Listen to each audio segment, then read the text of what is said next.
let me ask you something right off the top. Does it bother you seeing Seattle celebrate like that? 1,000,000 people in the streets, parade floats rolling through downtown, confetti falling, Lombardi trophy in their hands. Because it should. It should absolutely sting.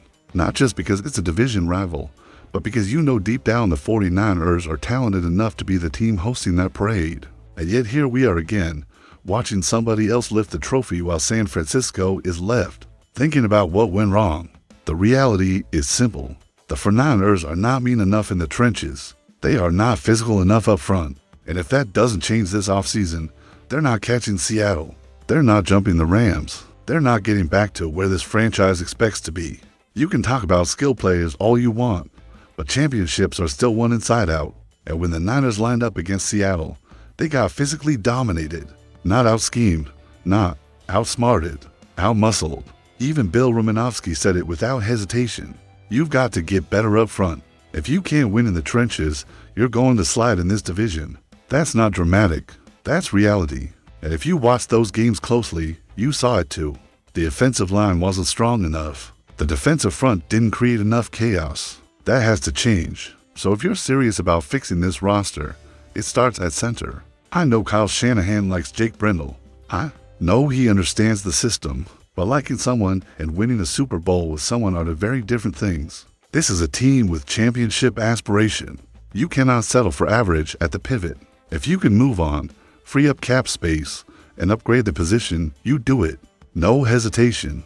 That's why Tyler Linderbaum should be the dream target. He fits the scheme. He's nasty in the run game. He brings the Iowa toughness that this offense had been missing the past couple of seasons. The run game under Shanahan used to bully teams. It used to wear defenses down. Lately, it hasn't had that same edge. Linderbaum changes that immediately. His run blocking is elite level. He moves people. He finishes blocks. And that attitude spreads. That's what this team needs. An attitude adjustment. And let me ask you this. If you could only fix one area this offseason, would it be offensive line or defensive line? Drop OL or DL in the comments. I want to see where you stand.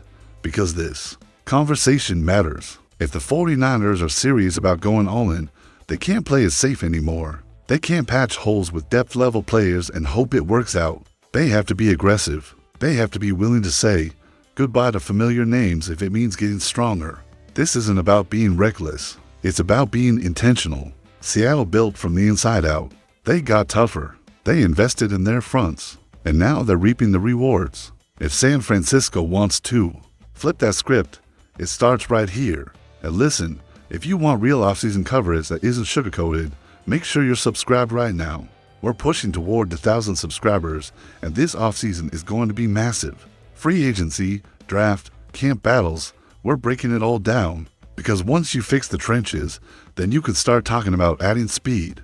Then you can start talking about explosive weapons. And trust me, that's where this conversation gets really interesting.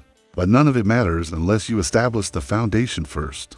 And in the next part, we're going to talk about exactly how this offense can get faster, more explosive, and more dangerous than it's been in years. Now, once you start rebuilding the foundation, once you get tougher up front, that's when you can really unlock what this offense is supposed to look like. Because let's be honest, over the past couple of seasons, this unit hasn't been nearly explosive enough. It hasn't consistently threatened defenses vertically. Too often, everything feels condensed. Everything feels tight. The fences are sitting on roots. They're crowding the box. They're daring someone to beat them over the top. And right now, the 49ers just don't have enough players who scare defenses deep. That's why Alec Pierce makes so much sense. He's big, he's physical, and he can absolutely fly. He's been one of the league leaders in yards per catch the past couple of seasons, and that's not by accident. He stretches the field naturally.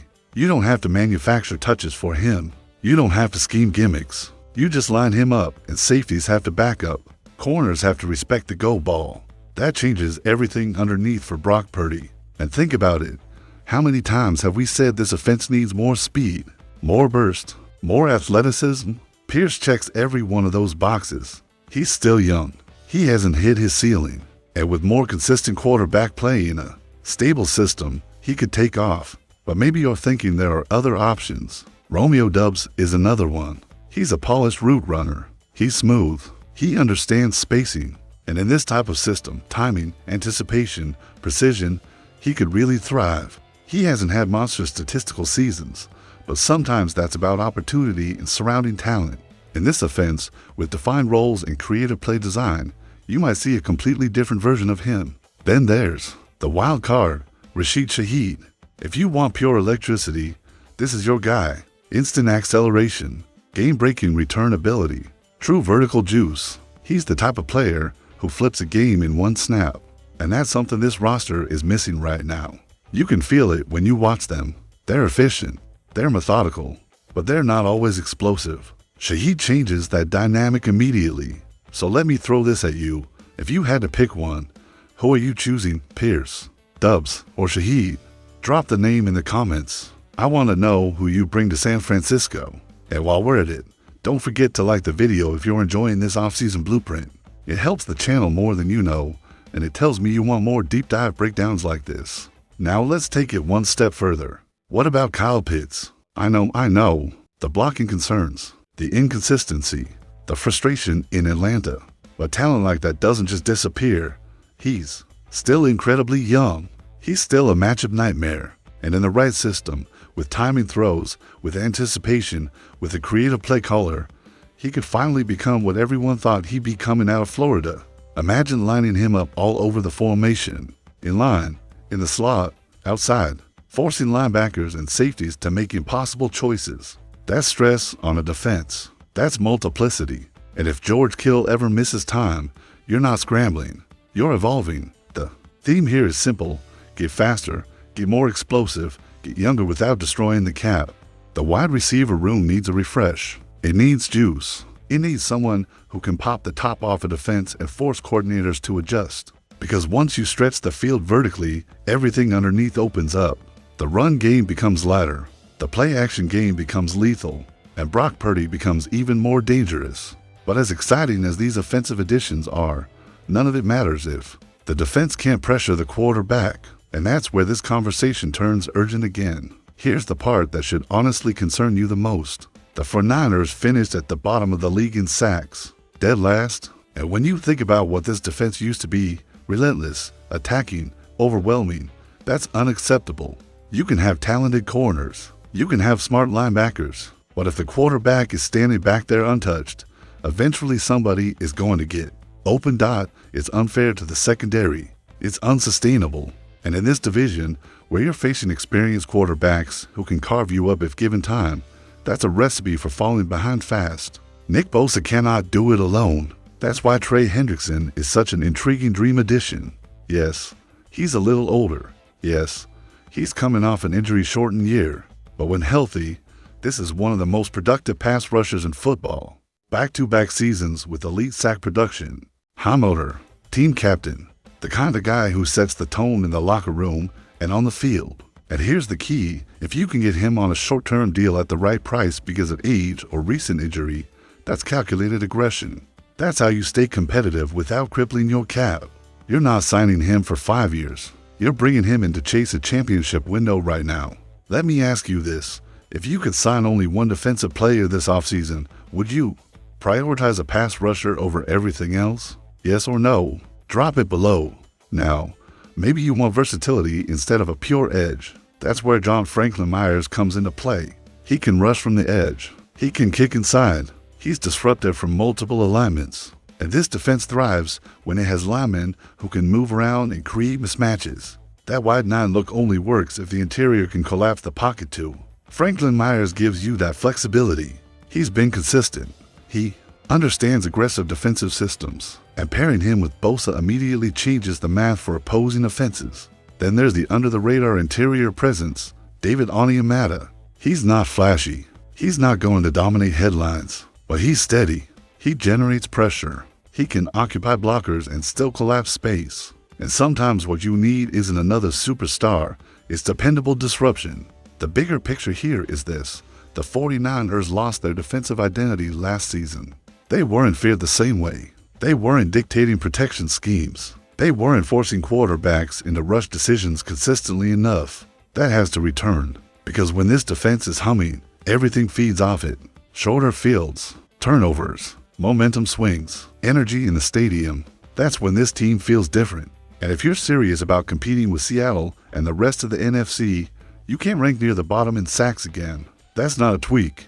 That's a rebuild of the front mentality. We're pushing toward 1,000 subscribers, and if you want daily breakdowns on every free agent rumor, draft target, and cap move, now is the time to subscribe. This offseason could define the next 5 years of 49ers football. Now we've talked trenches. We've talked explosive weapons. We've talked pass rush. But there's one more layer that could completely shift this defense's personality, and that's adding swagger and playmaking ability to the secondary. Now let's finish this the right way. Because even if you fix the trenches and even if you revive the pass rush, there's still something this defense has been missing at times: edge, swagger, and true ball-hawking playmakers on the back end. You can feel it when you watch elite defenses. There's confidence. There's attitude. There are defensive backs who aren't just covering, they're attacking the football. And if the 49ers want to shift the energy of this unit, they need more of that. Let's start with Riq Woolen.long.fast. Playmaker. He's had double-digit pass breakups every year of his career. He's not perfect. No corner is. But when you have that kind of length and recovery speed, you can erase mistakes quickly. And imagine the message it sends if you take a young defensive piece away from a division rival. That's aggressive. That's intentional. Pair him with Deommodore Lenoir.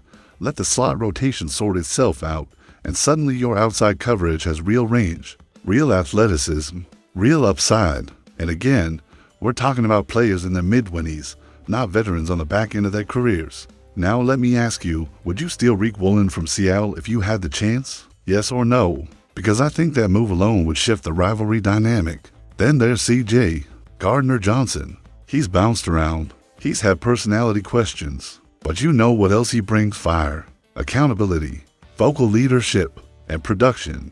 He's played safety at a high level. He's played in the slot. He's made plays on the ball. He talks. He competes. He brings juice. And sometimes the defense needs that personality. It needs someone who's not afraid to chirp. Someone who raises the temperature. This roster has plenty of talent, but does it have enough edge? Does it have enough controlled aggression? Gardner-Johnson gives you that. Yes, he'll give up a play from time to time. Yes, he'll gamble. But he'll also create turnovers. And turnovers flip seasons. Then there's Kobe Bryant. Younger. Still developing. Quietly productive. For interceptions. Multiple pass breakups. Solid quarterback rating when targeted. He's the type of signing that doesn't dominate headlines, but strengthens your depth and gives you long-term upside. The theme across all of this is strategic aggression. You're not just signing names. You're building a personality. You're building speed. You're building physicality. You're targeting players who either shift the balance of power in the division or elevate the ceiling of this roster without completely blowing up your cap structure. Because that's the sweet spot. The 49ers don't need a full rebuild. They need targeted impact moves. They need to get meaner up front, faster on offense, more disruptive rushing the passer, and more opportunistic in the secondary. If they do that, we're not talking about chasing Seattle. We're talking about flipping the script entirely. So now I want to hear from you. Who is your absolute dream free agent target? One name. Drop it in the comments. And if you believe this team is one strong offseason away from getting back to the top, help us hit 1,000 subscribers before free agency kicks off. Subscribe right now, like the video, and stay locked in because we're breaking down every rumor, every signing, and every draft move all offseason long.